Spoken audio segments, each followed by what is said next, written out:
Hello, everyone. I'm Dr. Foojan Zeine, and welcome to the Inner Voice Show, part of the Evolving Mind series in the Togetherness media.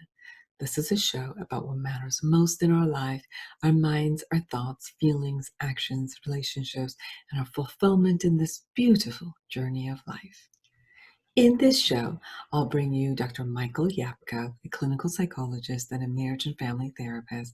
He's the author of 15 books. We will be talking about how to unlock your depression through his latest audiobook and mindset app. Then I will speak to Howard Ross, a lifelong social justice advocate and the author of multiple books about belongingness and biases. Today we will be talking about his latest book, Everyday Bias: Identifying and Navigating Unconscious Judgment in Our Daily Lives, describing how to bridge the divide in our increasingly polarized society. I love to hear from you, so connect with me through my website, foojan.com, and follow my social media and message me with your comments and topics of interest. I love to hear from you and gear this show about all of your interests, so let me know. But first, here's the tip of the week. This week, I've been observing being responsible and accountable in my own life and in the life of my clients.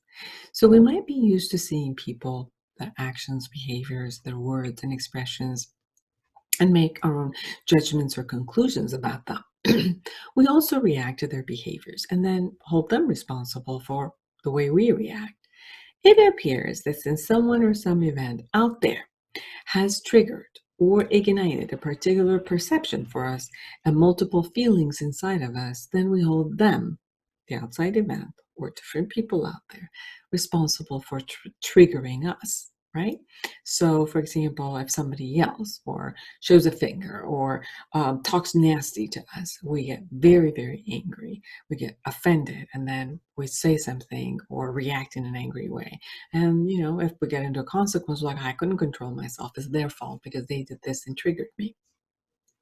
The reality is that we have an option in how we choose to react to the outside event or person.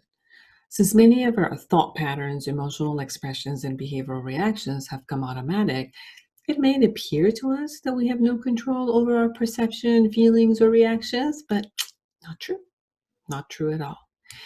Being responsible for the way we think and feel and behave creates a sense of inner power. Yes, an inner power, a sense of being in the driver's seat in our own life, and the ability to flow with all that shows up. Being accountable for the impact of our actions allows us to learn, shift if necessary, and create results that are better suited for us. And more importantly, we create genuine relationships with integrity with people. People trust us and can rely on us telling them the truth and being real with them. They can trust that we're intentional in our growth. We can grow and learn and shift the course of our action if it feels to be harmful to others and ourselves. So the awareness integration approach, a model, an educational and a psychological model that I created, allows us to learn how to be aware and actively be responsible and accountable to ourselves and people around us. You can go through the exercises in my book, Life Reset, to produce this in all areas of your life. Imagine facing the world, people, media, news, family members, loved ones, coworkers, customers, bosses, whomever that comes in front of you, or even accidents that happen, with a sense of power and inner peace, knowing that you can choose how to respond to any moment to them in a way that can co-create the best result possible. You're the one who chooses your thoughts, feelings, and actions accordingly in the midst of all the automatic internal processes that happen. So remember, you are in control and you are powerful. Don't go anywhere. We'll be right back with Dr. Michael Yapko.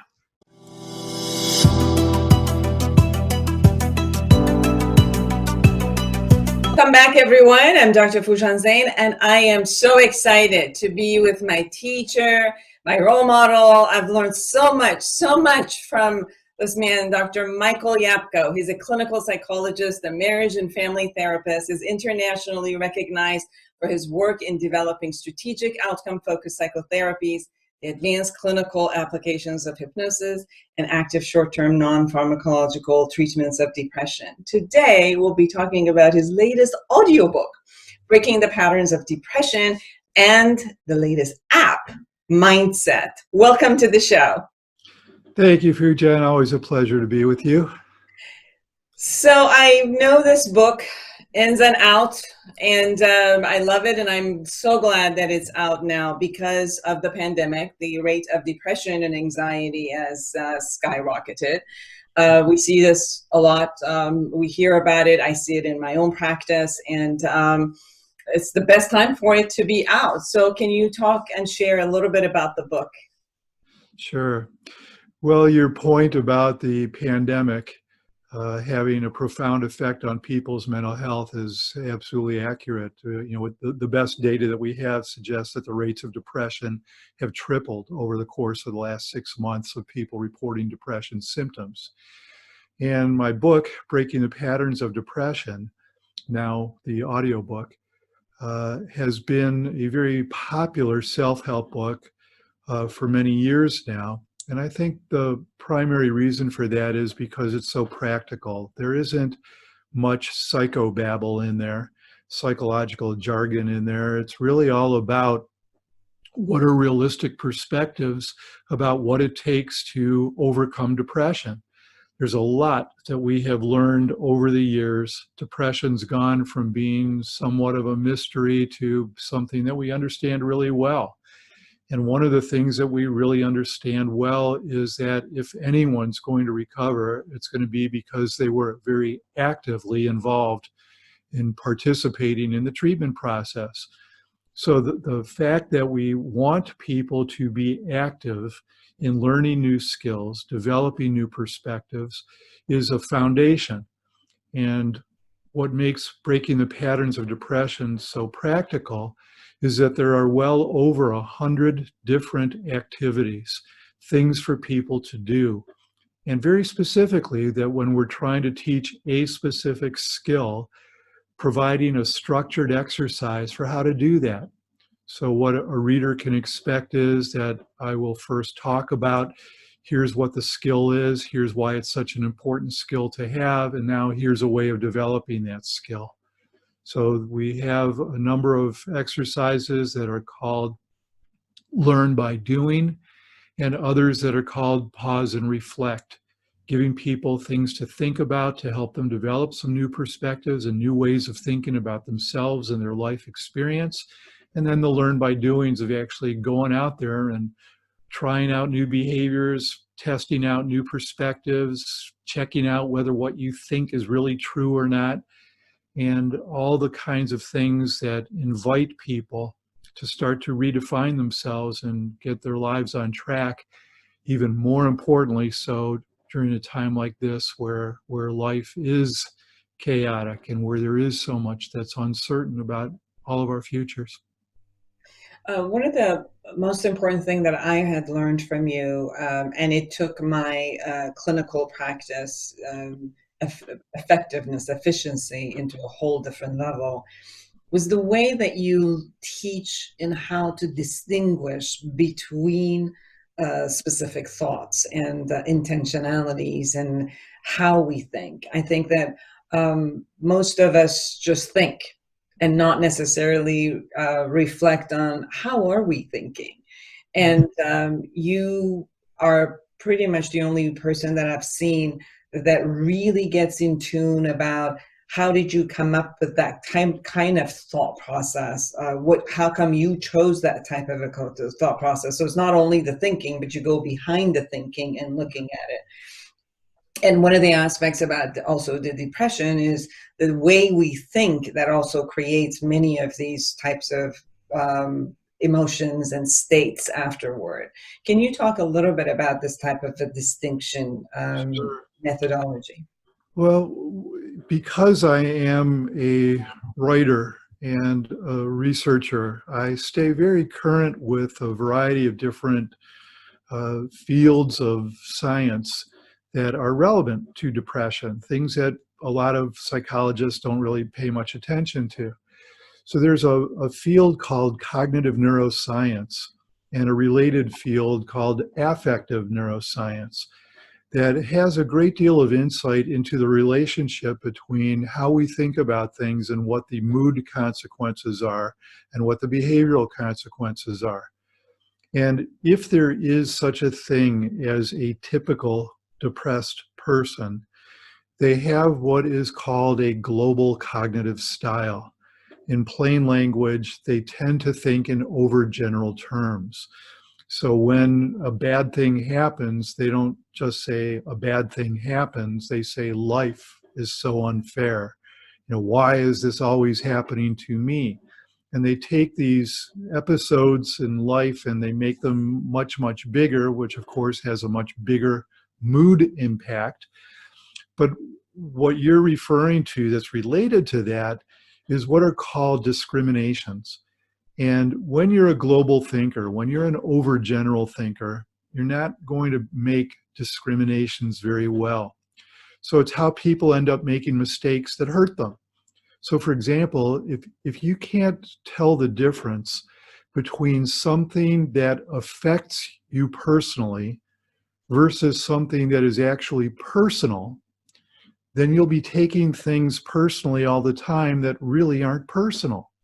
So for example, the company that you work for goes bankrupt and they have to close their doors and 100 people lose their jobs. Well, that obviously affects you personally, but it isn't personal. The company didn't go bankrupt because they wanted to get rid of you. It affects you personally, but it isn't personal. And that's just one simple example of hundreds of distinctions or discriminations that somebody would need to be able to make well if they're going to live well. How do you know what's in your control and what isn't in your control? How do you know what you're responsible for and what you're not responsible for? How do you know what you should hold on to and what you should let go of? How do you know what you should self-disclose and what you should keep to yourself? And when people don't know how to make these distinctions, when they just react, when they just leak out whatever they're thinking or feeling, they're going to make mistakes. And when those mistakes come back at them and hurt them, that's when they end up talking to a psychologist about how painful their life is and how badly things are going. So learning how to use information and how to make better decisions and how to think more clearly and how to make these kinds of important distinctions in life becomes a pretty significant factor in overcoming depression. And I think that after this, then it makes sense in what skills do I need, because now I've distinguished what it is that I need and what's missing in my skills that I have not learned, maybe from childhood, or just the opportunity has not been there for me to learn it, or I haven't had the role model. And then I can go to some of the to-do lists that you have in your book also as you go in and say, well, these things might be what you said, reflective, where I can look at what type of a thought process I have, and I can distinguish, now these are the exercises that helps me do things Right. to learn. Exactly right.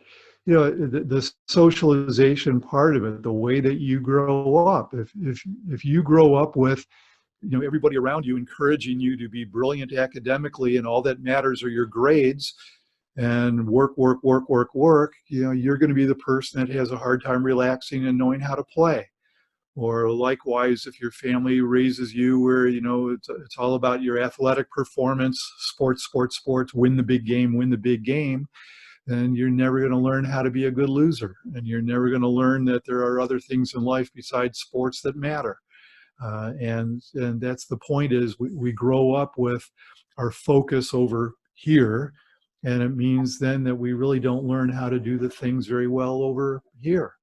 And it's the things that we know that aren't so, and it's the things that we don't know that really come back to haunt us. I know personally, after taking your courses and when I took your course, I was a seasoned therapist anyway. But after taking your courses, I remember personally, my mind was so much quieter because of the ability to distinguish and put it into the right place immediately. Like most of the rumination was gone immediately. And you Yeah. come to this piece where like, oh, that's what it is. So it's a gift for everyone who's watching us or hearing us, that going through this technique is a gift to all of you. So I this is appreciate, also I appreciate you sharing that, and you just introduced the term rumination, and I'm not sure whether viewers know what that even means, but let's use that as an example. What rumination means is spinning around the same thoughts over and over and over again, and analyzing and analyzing and analyzing, and it generates what many people call the analysis paralysis. That you keep assuming that if you think harder and analyze more, you'll get it all figured out. And the point is that rumination drives a lot of anxiety. It drives a lot of depression when you ruminate about things and try and analyze things that no amount of analysis is going to answer for you. Why is this happening to me? What does it mean? Well, how do you answer some of these questions? People who ask huge questions, the young mother who's in my office who's crying her eyes out because her 2-year-old died of leukemia. And there she is, asking, why did this happen? Why did this happen? And, how do you answer a question like that? No amount of analyzing it is going to give you a satisfactory answer. You're never going to feel okay about the fact that your 2-year-old died of leukemia. And you can find meaning in it and you can find perspective in it, but not by asking why, and ruminating about it. So it really helps to be able to, again, make the distinctions. Am I even asking a question that can be answered? Is this an answerable question where more analysis and more research is going to make a difference? You need to buy a car and you want to know which car has the best gas mileage. That we can answer. Why God made people to be cruel? Good luck trying to answer that. right. So Yeah, that's exactly what I also learned, which is shift the questions if you want the answer, because obviously some of these questions don't have any answers, and you're just going to waste your time. So right. talking about also the skills that you teach, and tools that you offer, beside the breaking the patterns of depression, which is an audio book. Everyone, if you like the actual book, it's out there, but now audio book is out there too. But you also have created this app, Mindset, which is wonderful. There's a lot of hypnosis, hypnotic messages, and support in how people not only can let go of and release themselves from the depression, but also a lot of tools in there. Can you share a little bit about the app Yeah, Mindset? sure.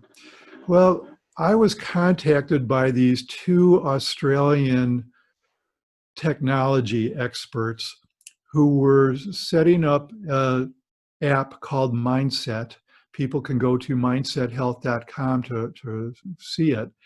But they had envisioned a mental health app, something that would support people in their personal growth and help them cope with anxiety and depression and feel good and all of those kinds of things. And I've got to be honest with you, I am a technological dinosaur. And the idea of a phone app being used to provide mental health support just would have never occurred to me in a million years. And in fact, the first time they asked me about it, I said no. And then as the research started to grow because of how popular apps became, the researchers got into the question to ask, are people using these apps? And then when they do use them, do they actually work? And the research has been incredibly supportive of the fact that people do use these things and they do report great gains from them.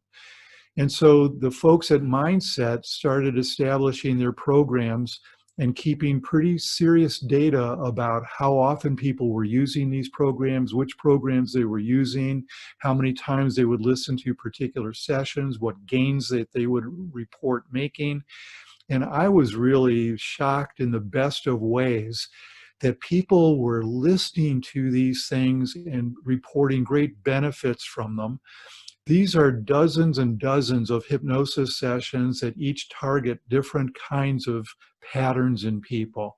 How do you learn what's in your control and what isn't? How do you relax in order to better manage your anxiety? How do you make sure you're thinking more clearly? How do you build the mindset of whatever skill set you're trying to learn? And so it's a subscription service. People pay a small fee. I think right now it's either $11 a month or $70 a year to have unlimited access to all of these programs. And I am really proud now of the fact that I got pulled into doing this reluctantly, admittedly, but that's kind of where I'm at, is getting dragged screaming and kicking into the 21st century. And the reality is that people are using the apps by the thousands and they're benefiting from them. And I'm really pleased to be associated with it and to be a content provider. So I have been gradually expanding the bank of sessions available. They're bringing in other experts as well to deal with issues like irritable bowel syndrome and pain and headaches and postmenopausal hot flashes, and the range of offerings by experts, internationally known experts, is increasing, and it's really become a very significant thing. And the fact that it's readily available 24 hours a day, 7 days a week is especially important during the pandemic, when people can't see their therapist face to face. Therapists, providers are recommending it to their clients because it's support in between sessions, so that when you're going to see this person again next week, but between now and next week they can listen to a bunch of sessions and keep their progress going. So it's really been a good thing. I appreciate that you letting me have a chance to talk about it, because it Yeah, really, last time I heard it from you, I went on it and I really enjoyed it, and I have been actually prescribing it to my clients the thank same you. way that you were talking Appreciate about, that. because it's really, really useful. And I hope that everyone who's listening or watching us definitely check out Mindset app. I hope to see you. I know you are a presenter at the Evolution of Psychotherapy, and this time is going to be online. So for all of the psychologists and mental health specialists who are listening to us or watching us, please check in Evolution of Psychotherapy, which all the masters of psychotherapy are there. And you're presenting also. You present almost every year. So it's Yep. exciting to have you there again. I will be pleased to be there. It is an incredible meeting, and because it is virtual this year, instead of people having to choose out of 8 things going on at a time that are all great, how do you choose which one to go to? All of them will be recorded, and when people register for it, they'll have access to all of the recordings, which is really a wonderful thing. It is. It is an Yeah. exciting. Thank you so much. I know you've been so busy, and Thank you, you Foojan. give me the chance to be with me and everyone who's with us. So thank As, you again, and thank you as, for all the years and things I've ever learned from you. Thank you, and things I've learned from you as well. You're quite the author yourself, so I appreciate that, and teacher as well. So thank you, and take care of yourself. Stay safe, stay healthy. Absolutely. Don't go anywhere, everyone. We'll be right back.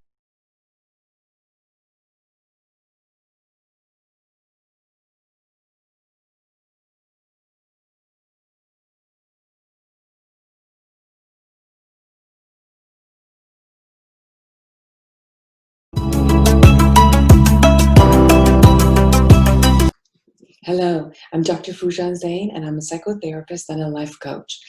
If you are experiencing anxiety, depression, loneliness, isolation, fear of what's going on with all that's going on in the globe with the coronavirus, what's going to happen to you if you've lost your job and you have a lot of anxiety and you don't know what's going to happen to you and your family, if your kids are at home and you're not used to it and you have no idea how to handle them, if you're working from home and all the structures have changed and you don't really know how to concentrate and restructure and motivate yourself, I'm here for you. Call me and let's have online therapy for anyone who's in California and online coaching for anyone who's in the world. Go to my website, foojan.com, Foojan.com, and let me be a support to you through online therapy and coaching. I'll be looking forward to hearing from you and being a support to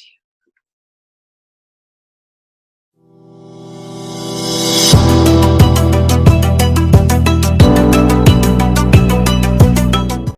Well, hello and welcome again. I'm Dr. Foojan Zeine, and I'm excited to have Howard Ross with us. Howard Ross is a lifelong social justice advocate and a principal in Udarta Consulting. Ross is considered one of the world's seminal thought leaders on identifying and addressing unconscious bias. He has authored several books, including Our Search for Belonging and Reinventing Diversity. Today, though, we will be discussing his latest edition of his book, best-selling book that came out, Everyday Bias, Identifying and Navigating Unconscious Judgments in Our Daily Lives, describing how to bridge the divide in our increasingly polarized society. Welcome to the show. Hi, Foojan. It's nice to be with you. How relevant and how important these issues are. So thank you so much for being on the show on this day. Every day, I think that when we are looking at media, this essence of every one of us having really strong opinions about things that show up. And there's a lot of the opinions obviously sway in different ways.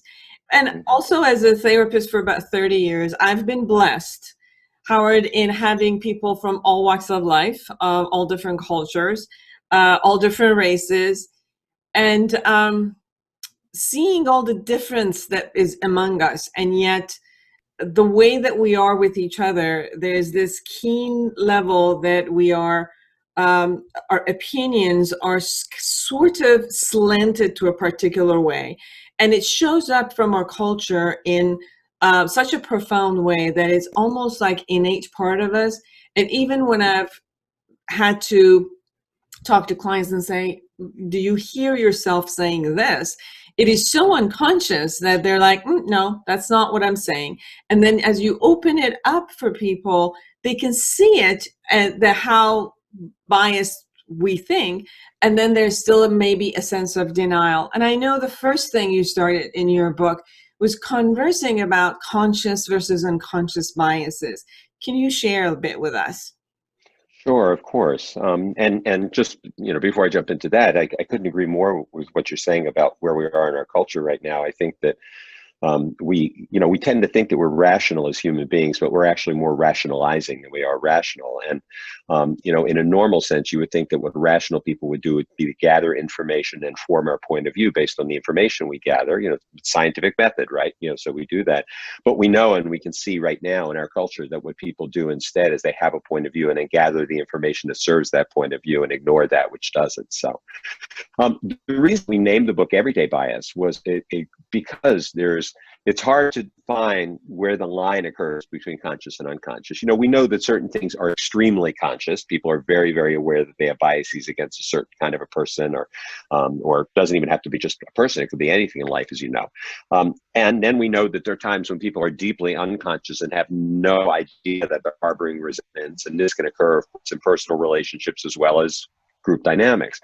But that area in between, is challenging because, there are some people, for example, one of the people who I quoted, one of the neuroscientists in the book, who says that all bias at its heart is unconscious bias. Because if we look, for example, let's say at homophobia, at bias against LGBTQ people, we would say there are a lot of people who are very conscious that they don't feel comfortable with LGBTQ people. But where that came from was implanted at an unconscious level when they were very young. So subtle things that they heard or were told, things that they heard from their parents, from their religious institution that they were a part of, what they saw on television, teasing on the schoolyard, any of these things that over time becomes just an accepted reality. Those people aren't my kind of people. Those aren't people I'm comfortable with.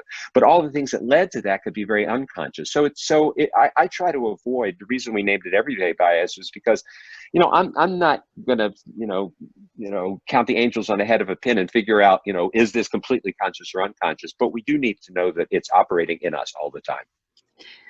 I remember a couple of conversations that I've had, which I've been very blessed to be shown my ignorance by my clients. So, and I'm saying that I'm blessed because Yes. Sometimes we do need that, that mirror to show us where are we. And one aspect of it was with we went to a group with a group who mostly I can say that they were African American women, and then the rest of us we all went to India. And there was this conversation that we were having about how we went to this hospital and came back, and one of the African American women or friends who were there, she said, did you know they were looking at me, her, and because I was African American? And I said, oh, that's interesting. I thought they were looking at me too, because I was different. You know, I had a blonde hair, you know, kind of like hazel green eyes, and we all kind of coming together, different races together as a group. So it was interesting that I thought it as that we're just different. And as we got into conversation, I really got that I was not aware of her way of feeling and thinking about how systematic race is always there. And she looks at the world from that angle, which I never did. And another episode was I had a lady who came to see me, and as she was talking about her relationships, I kept saying, you know, and how were you with him? And she looked at me and said, it's interesting. I've been talking to you for 20 minutes and it didn't even dawn on you that I might be lesbian and that I might be talking about a she versus a he. And I'm like, you're right.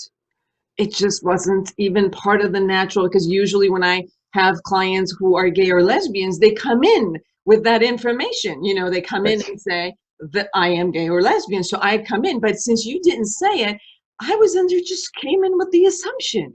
And as I say, it's like, I'm so blessed that suddenly this show up for me to see how I'm boxed in thinking a particular way. And that area just doesn't even come up for me.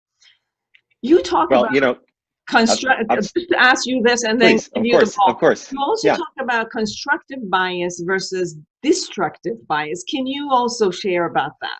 Of course, of course. But I just have to share a funny story with you that really captures what you were talking about that just a moment ago about this woman's sexual orientation. You know, a number of years ago, we had a birthday party for my wife. I think it was a special birthday. It was her 50th birthday party, and so her family was in, of course, including her mother and her stepmother-in-law. Her father had remarried, and we had the party on the Saturday night, and on Sunday morning, the family's sitting around, and her stepmother says, you know, last night I met this lovely woman, and she was telling me that she's having a baby with her partner, that her partner is pregnant, they're having a baby. And she said, I've never heard of somebody having a baby with their business partner before. And Leslie, my wife, said, they're not business partners, they're lesbians. And the reaction was, oh, I've never met one. And we said, not that you know of. I mean, we can be incredibly blind. And this is the way the mind works. You know, we create these sort of a schema that we have, these frames of looking at things that have us see certain things and not others. So your friend that you described, the African-American friend that you described, has developed a very finely honed schema to look for systemic racism when she sees it, because her survival depends on that. You know, just like I have 4 sons, and I've never sat down with any of them when they got the youngest is 26 now, never had to sit down with any of them when they got their driver's license and prepare them for how to keep alive if a police officer stopped them. But every Black family I know has that conversation with their teenagers. So it's important for us to understand this, that we don't always see what's in front of us because our schema are different. Now, getting back to what you were talking about the constructive and destructive bias, it's important for people to realize that bias can sometimes work to the advantage of people. So, you know, the example I give often is, let's say you have 2 people coming in for an interview for a job. Somebody comes in the morning, and let's say you're the person I'm interviewing in the morning, and I ask, you know, you come in and I ask you the first question of the interview, but I'm coming from a particular place because I had a positive reaction to you. Maybe, you know, in 10 seconds it can happen. And I'm sure everybody listening to us has had that happen. You meet somebody, something about this person I like, you know, sometimes it doesn't even merge to a thought. It's more of a feeling. Maybe you remind me of a girl who I dated in 8th grade, or somebody I had a crush on when I was in high school, or a cousin who I love dearly, and something about your eyebrows remind me of her, or, you know, your smile, or who knows what it is. But I ask you the first question of the interview, and you hem and haw a little bit, and you're a little nervous. And without even thinking about it, coming from that place of positive positive energy, I say, oh, listen, I know you're nervous. Take a breath. Let me ask the question again. Because part of me wants you to be successful because of that positive inclination. Now, 6 hours later, somebody else comes in, and let's say it's not even a negative bias. It might just be neutral. And I ask them the first question, and they hem and haw. And this time, I just sit there with my arms crossed and maybe even make that quick glance at my watch that they're not supposed to see. And now they're sweating bullets. And based on that 5-second interaction, the interviews go to completely different directions.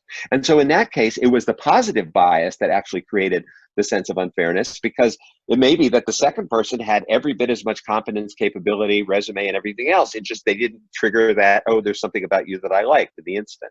So it can go both ways. Positive biases that can benefit people, positive biases sometimes that can help us make choices towards things that are good for us, but also positive biases that can eliminate somebody unfairly, and negative biases which can do the same. Sometimes a negative bias towards particular groups can be very beneficial to us because it keeps us safe.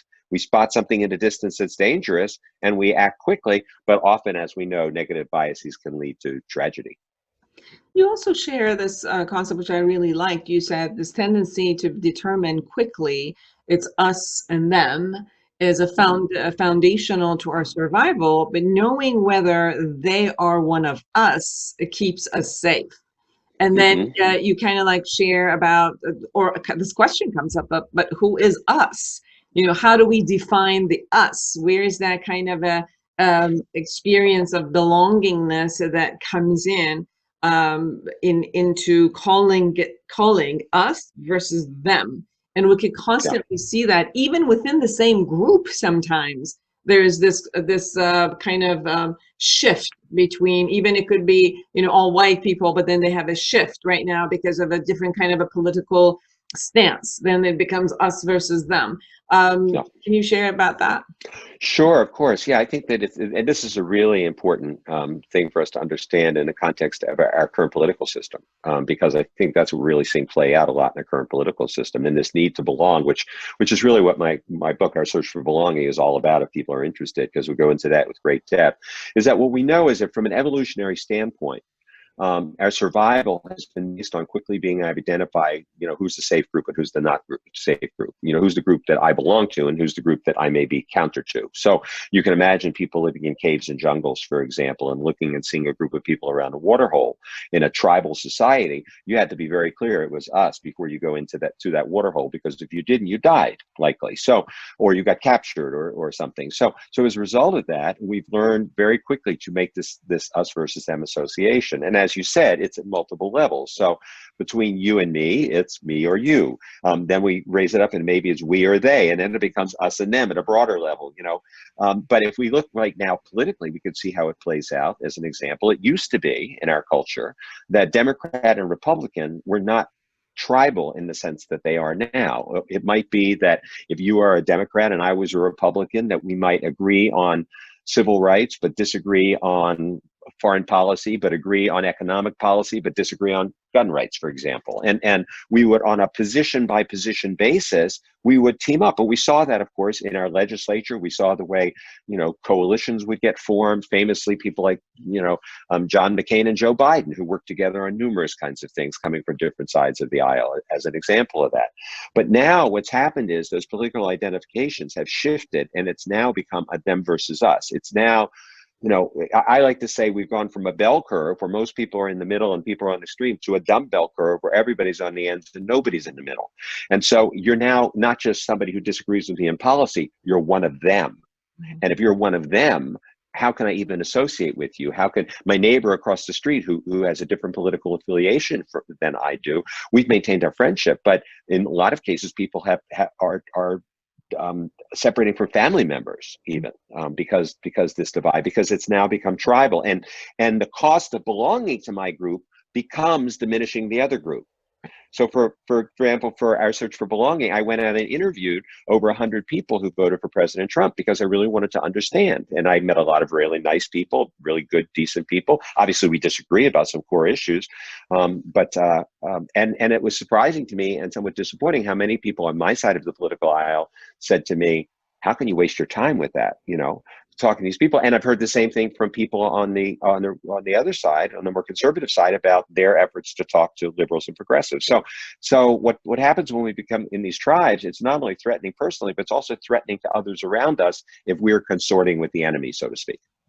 Howard, the same way that people who live with what is called at this point a white privilege, which may not necessarily understand or have seen the other side, I don't think, and I love United States, and people have not seen or lived in a dictatorial country to know what it means just to have one party and nothing else. So it is so beautiful to have two, and even more to have these options, to have the different ones versus, fighting to have only one party keep winning and over and over and over and over again. So sometimes the same thing you're saying, that I obviously have a lot of friends and clients and people who are from the different parties, and they, even some independent or kind of like refusing to be in one.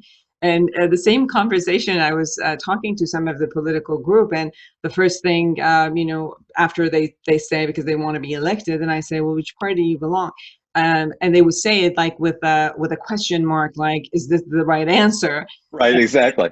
And I'm like, it's all a good answer. They're all the right answers. It's just, Yes. I'm not proposing that we should only have one party, because of that would be, coming from Right. different countries who have also gone through that. People don't want to see that. So it's really tough at this point. And Howard, how do we get here? Well, I think that's obviously a complex question that we could talk about for days, let alone not in minutes. But I think that there are a number of factors. I think that one factor that contributes to it enormously is the media. And bifurcation of media. And I don't mean that to trash the media, because I'm not somebody who feels media is evil or something like that. But I think what's happened is cable news has shifted us from a time, for example, when I grew up, and I'll be 70 in January, so it's a while ago. When I grew up, we looked at ABC, NBC, and CBS, and then PBS when I was a little bit older. And we saw that basically the same news. It was all homogenized news. It was considered to be unethical for a newscaster to have an opinion. It's certainly not appropriate for a newscaster to have an opinion, except at the very end of the show, this person would come up and say, this is an editorial, they would distinguish it. And so you had very little punditry, and what you got was the news, and then people would have their different interpretations of the news. Now, if you watch MSNBC and I watch Fox, we don't only get a different interpretation of the news, we get different information. You look at how certain things are covered, and I do watch multiple news stations, and you look at how these things are covered, and it's startling how different the information that's being shared is. Plus, about 70 to 80% of what's on is punditry of some kind. It's biased news reporting. So, and then of course you have some news outlets, and that's just of course the on-air news. That doesn't even include social media, which is even worse in that regard, because people live in echo chambers of their own creation, just getting the articles from their friends, and many of the things that they're sent are not checked out. They're not legitimate. And now, of course, politicians who in the way to deal with a difficult news story is to declare it as fake news. And if all the person who's listening to is listening to that particular politician for their news, then you can give them a story that's got the most credibility of anything in the world. It's got all the facts, all the information. It's been vetted by 12 people. It comes right out of science. It doesn't matter, because the person who I want to believe says it's fake, therefore I cancel it out. So rather than going to we have no common source of truth anymore. And I think what's begun to happen is people at high levels of our political system have learned to manipulate that and to use that for their advantage in order to create a narrative that discounts the other side completely. You talk about selective attention, sometimes also known as inattentional blindness. That's correct. The process through which we selectively see some things but not others, which is some of the conversation you were just also having, depending upon our point of focus or what we happen to be focusing on at a particular time. So not only that we do that, but now, as you shared, especially with the news and also I think social media, which keeps feeding us back whatever we believe, we tend to also think that the world thinks like us, so it keeps going back and thinking, oh, we're the majority thinking, because the social media keeps feeding back the same thing to us. So on a channel of TV, we're the one who chooses what type of news we choose to listen to, and whether we choose to listen to all of them to get different perspective, or just choose to keep looking at one. But the other part of the social media keeps feeding the same thing over and over. And I've really sensed that every single person who's part of this social media conversation, they actually think that the majority are thinking just like them. It could be one or two out there. It's as if like 7.5 billion people, all of them think like me. Maybe there's 2 or 3 of them which are the other side, which is not accurate. It's just that's, we see it in a particular way, actually.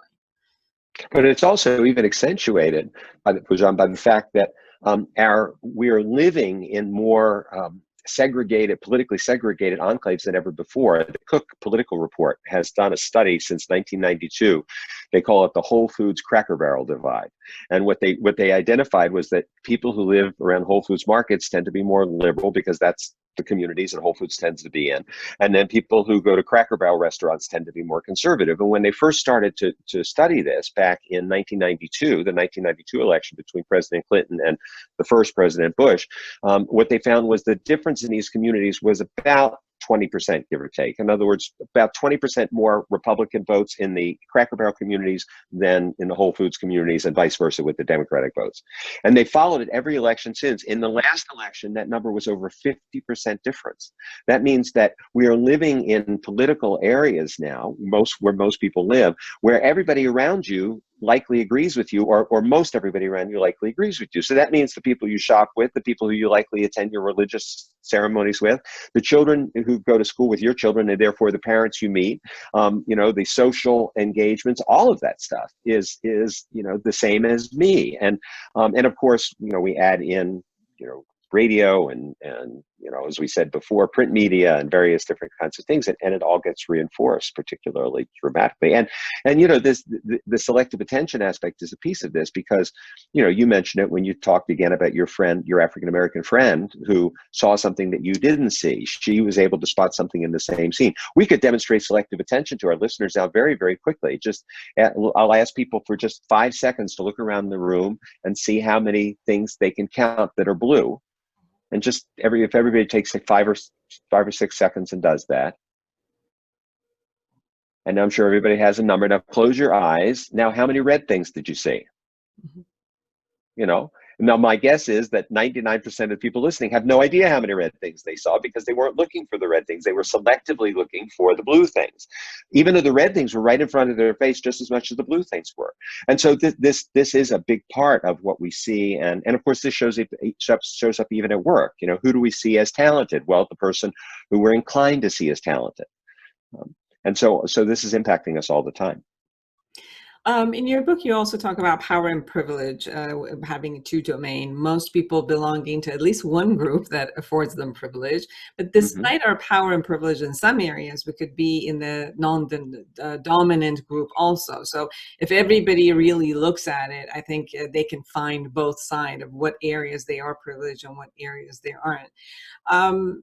To conclude, you also talk about shifting to neutral. And I love the sentence you said, our minds can become liberated by our awareness of the automaticity. Then you suggest paying attention, acknowledge your assumptions, understand your perspective, seek different perspective, and examine your options and make a decision. Share a little bit about all of those with us, please. Yeah, of course. Well, first of all, the pause is really important. I think it was the brilliant psychotherapist Viktor Frankl who said that the freedom is the pause between stimulus and response. Is that moment where we feel like we want to act and we stop for a moment and we say, is this the appropriate thing to do? And I think that that's one of the things we need to do. We know from a neurological standpoint that this allows our slow brain to kick in, the prefrontal cortex, the part of our brain that's more thoughtful and more deliberative. And it's one of the challenges that we have in everyday life, that life gets kind of shot at us point blank. But I'm glad you brought back the question of privilege, because this is very contentious right now. This whole concept of white privilege, and it's deeply misunderstood and often misused in terms of how it's applied. White privilege is actually a network, a system that we're engaged in. We live in a country in the United States that for 400 years has created a narrative of racial difference. And that narrative of racial difference obviously has had white people be at the top and people of color at different levels at the bottom, usually African Americans at the bottom. And that's gotten played out in all of our institutions and the numbers of people who've been president, and Congress and the Supreme Court, and in laws. And we know 350 years of legal segregation, 250 years of legal slavery during that time, all of these kinds of things. And that's created a particular system that we all grow up in. And that is that a white man, for example, as a white-skinned man, I'm Jewish, and so I'm outside of the in-group in terms of my religion, I still have been raised to play a role in that culture. That means that, and there are subtle things like how I assume people will listen to me, what I have a right to say, can I speak without people making it about my race or my gender? All of these very subtle. Do I have to teach my children how to be safe with a police officer? All of these are privileges that I have, but it doesn't mean I'm a bad person. It doesn't mean that white people are bad for having white privilege. I mean, I wouldn't be teaching white privilege. I'm a white guy with 4 white sons and grandchildren. It would be silly for me to be doing that. But it's just to say, can we be aware of that? And of course, for people of color, and sometimes people from other cultures, as you know, I'm sure you've experienced bias as an Iranian woman at times, and people make up stuff, and people who think that people who live in Tehran have camels and tents on sand in that city, even though we know it's an amazing city, right? And so the same thing can happen. Now it's like, who are you to be saying you're not even an American? And it doesn't matter how long you've been here, it's still, I'm sure there are people who would say that or think that if they didn't say it. So it's so important for us to understand that this concept of privilege and how we talk about privilege shouldn't be about good people and bad people. It should really be understanding just how this plays out in our interactions. Absolutely. In 1 minute, is there anything we haven't shared that we really need to share and you want the audience to know? Yeah, I think that there's one thing that's really important for us to know, that even in how we're dealing with COVID, this issue of bias plays out, because it's been now labeled a political dynamic, which is insane when we think about it, that something like a pandemic should be political, but we know that it is. And so if you're on one side, the president has tended to play it, you think that wearing a mask is a political statement, I'm going to keep my mask off. If you're on the other side, and so it just adds to it. So the last thing I would leave with people is this is a really important place for us to stop and pause and say, what's really in my best interest of my personal health, my family's health, and my community's health? And let's put all that politics aside and just take care of each other. Thank you so much. Everyone, everyday bias, identifying and navigating unconscious judgments in our daily lives. Howard Ross, and please find him on howardjross.com. Thank you so much, Howard, for being on the show. It's been such a pleasure. Thank you. And for all of you who are with us, create an amazing life for yourself and everyone around you. And until next week, take care. Bye-bye.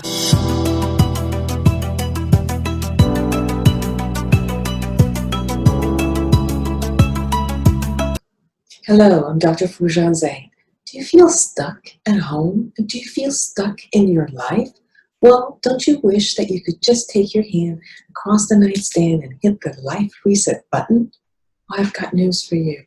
Here it is, Life Reset, the awareness integration path to creating the life that you want, with a simple process, 12 questions, and a process to go deep inside and look at where you are, creating an awareness of the present moment, healing the past, and envisioning a future, and giving you tools in how to take care of yourself and be a whole and complete person as you go into the future. Here it is. Go to Amazon.com or Foojan.com and get your copy now. This is the time you can actually take care of yourself. You deserve it.